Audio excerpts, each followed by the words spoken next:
사무엘상 8장 18절에서 22절까지의 말씀을 한 목소리로 봉독하겠습니다.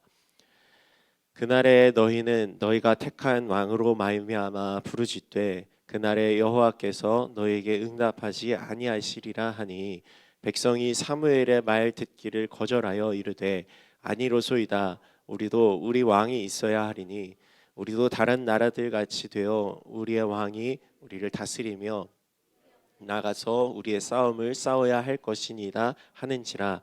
사무엘이 백성의 말을 다 듣고 여호와께 아뢰매 여호와께서 사무엘에게 이르시되 그들의 말을 들어 왕을 세우라 하시니 사무엘이 이스라엘 사람들에게 이르되 너희는 각기 성읍으로 돌아가라 하니라. 이는 살아계신 하나님의 말씀입니다. 아멘. 오늘 설교 제목인데 우리 한 목소리로 한번 읽어볼까요? 시작. 우리에게 왕을 주세요. 우리 사무엘상 말씀을 가지고 우리 함께 하나님의 말씀 나누려고 합니다. 여러분, 사무엘이라는 사람 많이 들어봤죠? 사무엘 어떤 사람이었어요? 직업이 뭐였어요? 여러 직업이 있었어요. 선지자로서도 활동했고 제사장으로서도 활동했고 또 이스라엘 역사에는 이제 사사라는 그 직책이 있었는데 사사로서도 활동했습니다. 그래서 성경에 사사기라는 책이 있잖아요. 여러분, 그 사사기에 여러 사람들의 이름들 우리 기억할 텐데 이스라엘의 첫 번째 사사 온니엘, 또 여성 사사 드보라, 또 여러 사사들. 힘이 셌던 사람 누구 기억나는 친구 있어요? 손이 세 개였던? 손이 세 개는 아니고 이름이 삼손이라는 사람이 있었어요. 여러 사사들을 통해서 하나님께서 이스라엘 민족을 구원하시는 도구로 삼으셨는데 이 사무엘이라는 사람은 이스라엘 역사에서 이제 거의 마지막 사사라고 할 수 있습니다. 왜냐하면 사무엘을 통해서 이스라엘에 이제 왕이 세워지고 오늘 설교의 제목처럼 왕을 이제 하나님께서 이스라엘 백성들에게 사울 왕, 이스라엘 초대 왕이죠. 이제 왕정 시대가 돌입했기 때문에 이제 이스라엘 역사에서 마지막 사사로 활동했었다라고 우리는 알고 있습니다. 여러분, 이 왕이라고 하는 존재는 이제 백성들을 통치하는 그런 위치에 있었던 사람이잖아요. 인간이라고 하면 누구나가 다 다스림 받기를 원한다고 할 수 있습니다. 이 누군가를 다스리는 것도 갈망하지만 내가 누군가에 의해서 다스림 받기를 원하는 존재들이에요. 인정하고 싶지 않아도 나는 어떤 조직에 들어가서 어떤 팀에 들어가서 우리 팀을 이끄는 팀장님, 우리 반을 이끄는 반장 혹은 선생님이 훌륭한 사람이 세워져야 우리 팀도 우리 조직도 우리 반도 훌륭하게 잘 돌아갈 거라는 그런 믿음, 의식들이 있기 때문이에요. 그래서 우리 대통령이나 국회의원 같이 이 나라를 이끌어가는 지도자들이 세워질 때는 늘 어른들이 이렇게 기대하거든요. 더 좋은 사람이 세워졌으면 좋겠다. 더 훌륭한 사람들이 우리 지역, 우리 나라를 다스리는 사람이 뽑혔으면 좋겠다.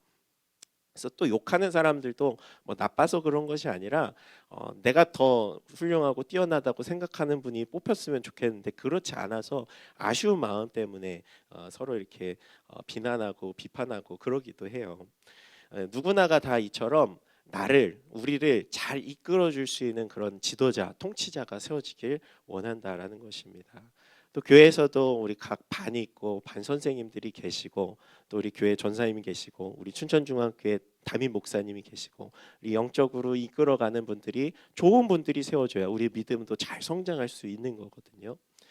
이처럼 우리는 우리의 믿음이든 신앙이든 또 우리가 살아가는 생활이든 또 학업의 현장에서든 어느 공동체에서나 그 공동체를 이끌어가는 리더가 잘 세워지고 그 조직 안에서 훌륭한 사람들을 통해서 우리 함께 세워가기를 바라고 소망하는 존재들입니다. 아까 얘기했었던 사사라는 사람들은 왕이 세워지기 이전에 하나님께서 이스라엘 백성들을 다스리고 통치하기 위해서 세웠던 사람들인데 이 왕과 어떤 부분이 다르냐면 이 사사들은 하나님이 우리 입장에서는 랜덤으로 뽑혔던 사람이에요. 어떤 지파에서 뽑았던 것도 아니고 어떤 혈통에서 뽑았던 것도 아니고 하나님께서 무작위로 선택하셔서 부르셔서 그 사람을 사사로 세우셨다라는 거예요. 그래서 어떤 말이냐면 사람의 기준이나 사람의 판단이나 사람의 생각으로 세워진 사사가 아니라 하나님께서 사용하시기에 적합한 사람을 뽑아서 이들을 사사로 사용해 주셨다는 것입니다. 그래서 아까 얘기했던 그 삼손이라는 사람은 얼마나 힘이 셌는지 나귀의 턱뼈 하나를 가지고 1,000명을 블레셋 사람 1,000명을 잡아 죽이는 그런 일도 했고, 또 여러 사사들의 이야기를 보면 굉장히 초인적인 초월적인 힘을 가지고 하나님 주신 능력으로 이스라엘 전 백성들을 구원하는 일을 했던 사람입니다. 반면 왕이라는 존재는 어떤 사람인가요? 우리가 알고 있는 그런 왕들은 특별한 계보 혈통에 따라서 세워진 왕이죠. 뭐 쿠데타나 어떤 특별한 왕을 몰아내거나 하는 일이 없는 이상 왕의 자식이 자녀가 왕자가 왕위에 오르고 또 그 자녀가 왕위에 오르고, 오늘 이스라엘 백성들, 오늘 설교의 제목처럼 이스라엘 백성들이 요구하는 거예요. 사무엘에게 찾아가서 우리에게도 왕을 주세요. 우리도 멋진 왕을 세워서 이 나라 민족 훌륭하게 이끌어갈 수 있는 그런 리더가 세워지기를 원하는 마음에서 찾아왔습니다.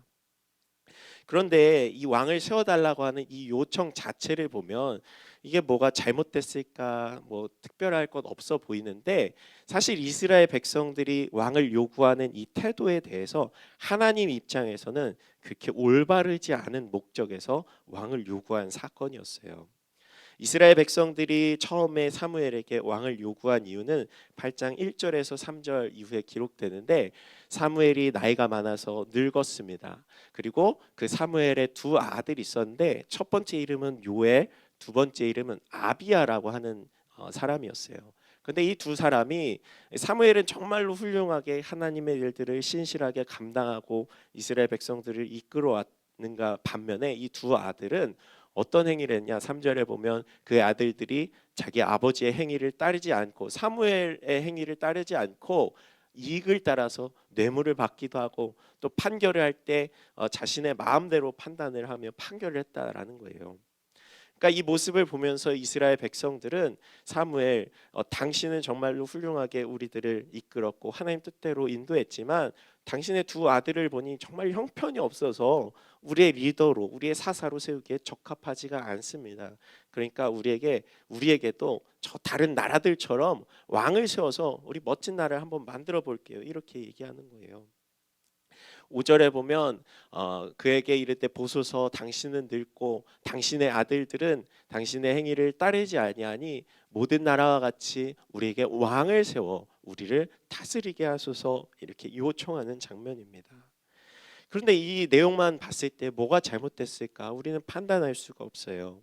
근데 6절에서 9절에 보면 하나님께 사무엘이 기도하기 시작합니다. 우리에게 왕을 주어 우리를 다스리게 하라 했을 때 사무엘이 여호와께 기도하는데, 하나님께서 이 사무엘에게 이렇게 얘기하는 거예요. 그들이, 이스라엘 백성들이 너를 버린 것이 아니라 나 하나님을 버려서 내가 자기들의 왕이 되지 못하게 하려 하는 것이다. 또 나를 버리고 다른 신들을 섬김과 같이 내게도 그리하는도다. 그러니까 하나님 입장에서는 그동안 사사들을 세워서 이스라엘 민족을 구원하시고 통치하셨던 그 모든 과정과 역사가 사실상 하나님이 왕이 되셔서 사사를 세우시고 하나님이 통치하신 그런 모습이었는데, 이스라엘 백성들은 그 모습이 탐탁치 않았다는 거예요.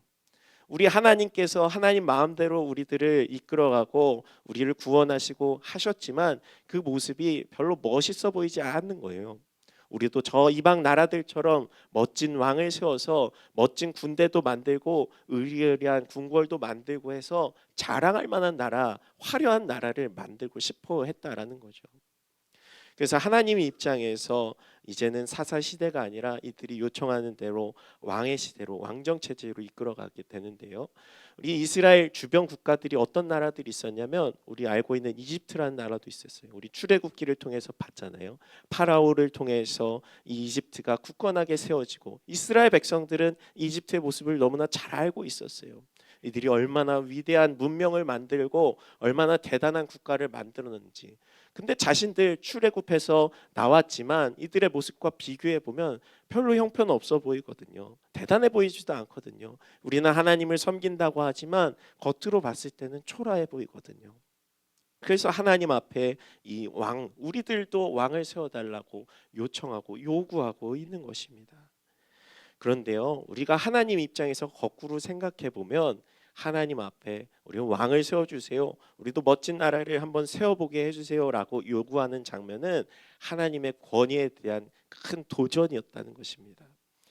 여러분, 우리가 가정에서 보통 아버지나 어머니가 한 가정을 이끌어가는 가장으로서 리더로서 이제 갖춰져 있잖아요.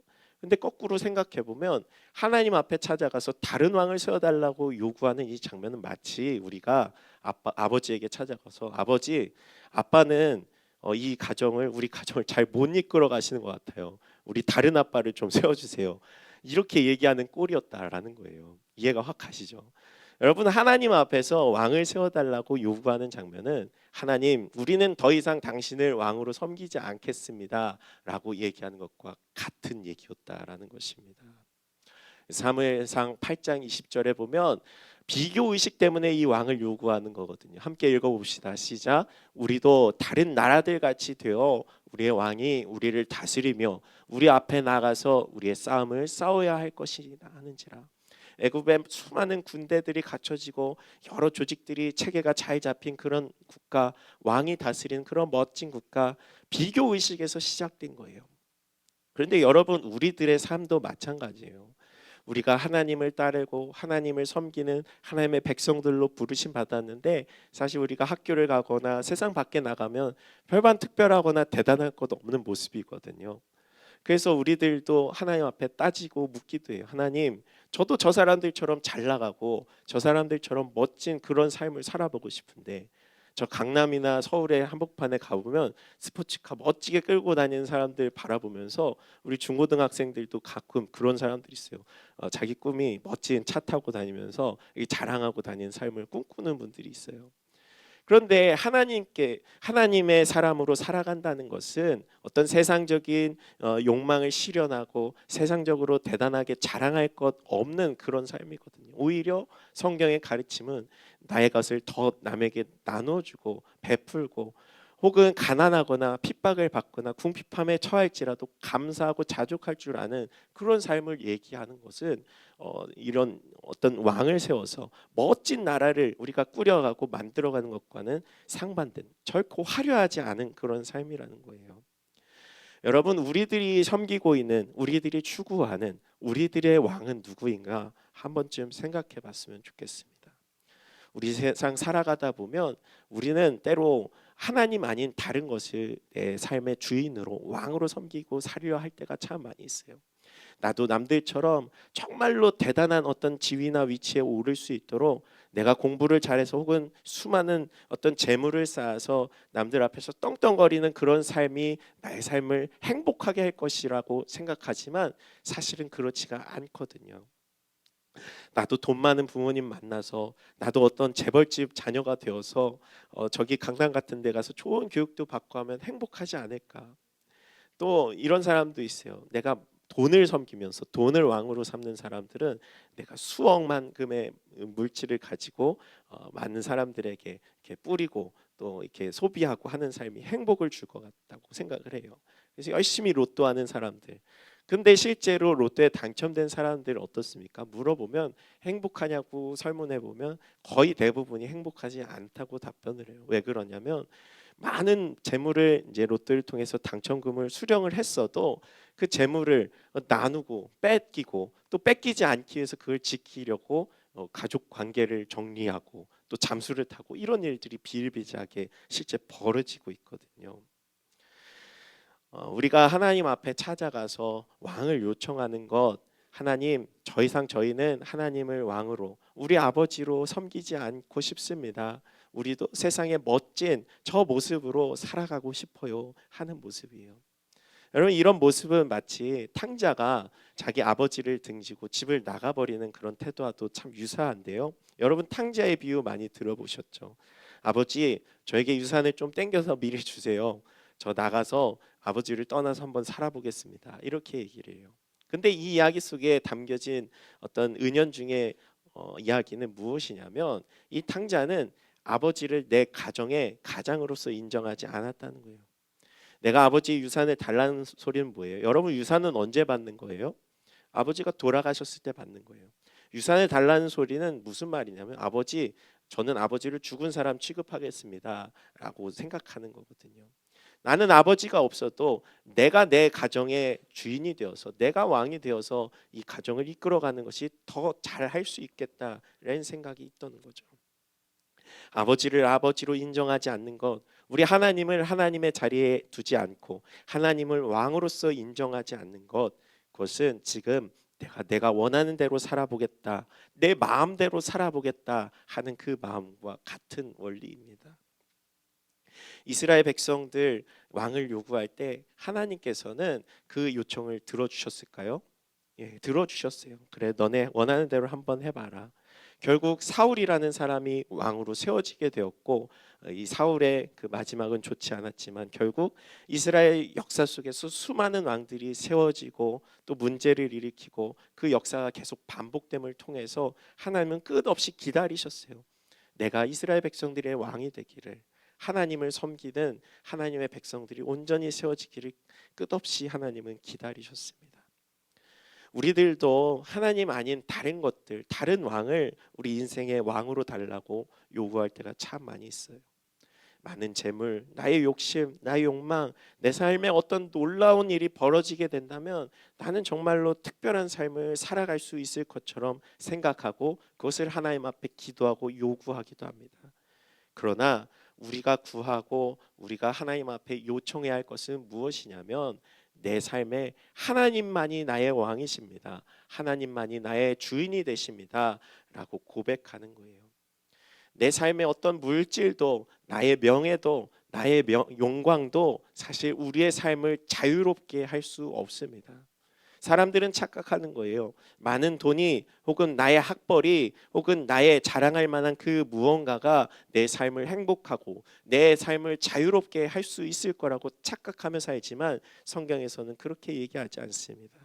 우리 주님께서는 우리 가운데 요한복음 8장에서 진리를 알지니 진리가 너희를 자유롭게 하리라. 너희의 물질과 너희의 욕망과 너희의 그 어떤 것이 자유롭게 하는 것이 아니라 오직 하나님을 섬기고 하나님을 따르고 예수 그리스도를 주로 섬기고 살아가는 이 진리만이 우리를 자유케 한다라고 성경은 가르치고 있어요.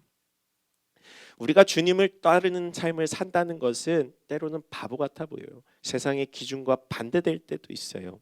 세상이 원하는 방식이 아니라 하나님이 원하시는 방식을 선택해야 하기 때문이에요.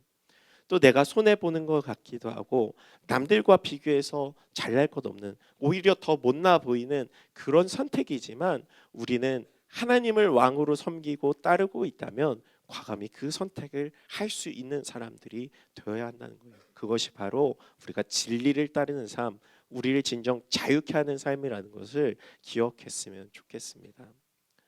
우리 주님만이 우리의 왕이 되십니다. 우리 하나님만이, 오직 예수 그리스도만이 우리의 삶의 주인, 우리의 삶을 이끌어가는 분이 되신다는 거예요.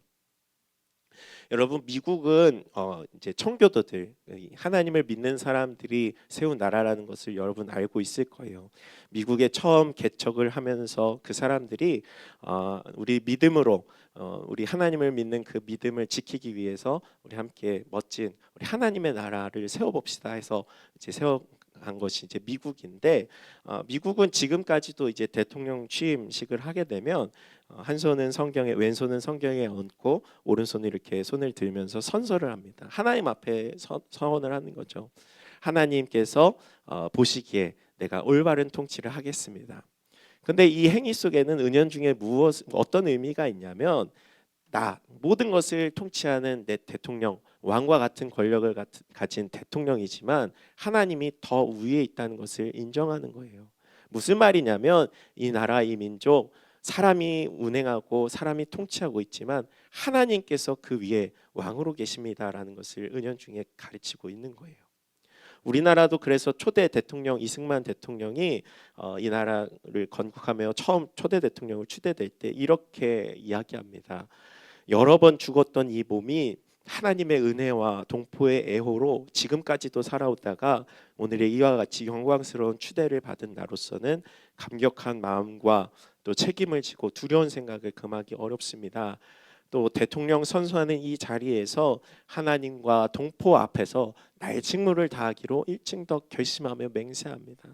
이 나라가 처음 세워질 때 이승만 대통령이 내가 이 나라를 통치하고 내가 이 나라를 다스리는 것이 아니라 하나님의 은혜를 구하면서 선언했다는 거예요.